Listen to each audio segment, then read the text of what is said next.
আসসালামু আলাইকুম। আমাদের জীবনে আমরা সবাই আসলে কি চাই? সবাই চাই জীবনে একটু সুখী হতে এবং জীবনে একটু সাকসেসফুল হতে, তাই নয় কি? এগুলোর পিছে ছুটতে ছুটতে আমরা কখনো চিন্তা করি না যে এগুলো আমরা কিভাবে পেতে পারি। তো এরই একটা গল্প আজকে শেয়ার করছি। একবার একটা ছোট বিড়াল সে তার লেজ নিয়ে খেলা করছিল।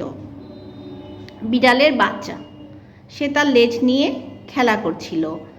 দূর থেকে তার বাবা সেটা দেখছে। দেখতে দেখতে কিছুক্ষণ পর বাবা তার কাছে এসে বলল, তুমি কি করছো?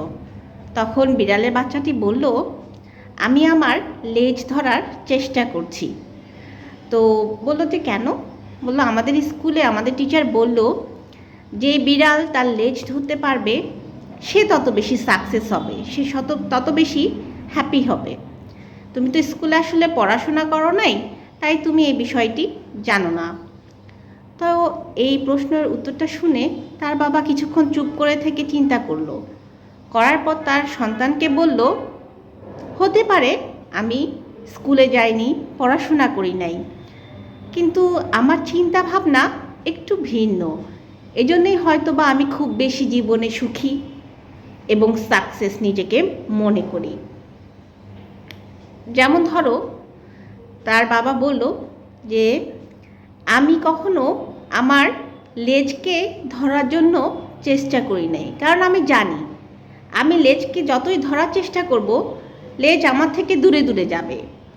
আমি সেটা না করে আমি আমার নিজের কাজের দিকে বেশি মনোযোগী ছিলাম। কি করে আমি সাকসেস হতে পারবো, আমি কি কাজ করতে পারবো, আমি সেটার দিকে বেশি কনসেন্ট্রেশন দিয়েছি। তখন দেখলাম আমার লেজকে ধরতে হয়নি, লেজ ঠিকই আমার পিছে পিছে গিয়েছে। আমি আমার কাজের দিকে ফোকাস ছিলাম। আমি আমার কাজের দিকে ফোকাস থাকায় আমি যেরকম হ্যাপি ছিলাম, আমি লাইফে সেরকম সাকসেসফুলও হতে পেরেছি। আমাদের লাইফটাও তেমন। আমরা কি করি? সাকসেসের পিছনে বা হ্যাপিনেসের পিছনে দৌড়াতে থাকি, চেষ্টা করতে থাকি, তাকে ছুতে চাই, কিন্তু এটা ভুলে যাই যে তাকে ছোঁয়া আমাদের সম্ভব না। কিন্তু আমরা যদি আমাদের নিজেদের লক্ষ্যে ফোকাস করি, নিজেদের কাজের দিকে ফোকাস করি, সাকসেস ঠিকই আমাকে ছোঁয়ার জন্য চেষ্টা করবে। কেমন লাগলো অবশ্যই আমাকে জানাবেন। ধন্যবাদ।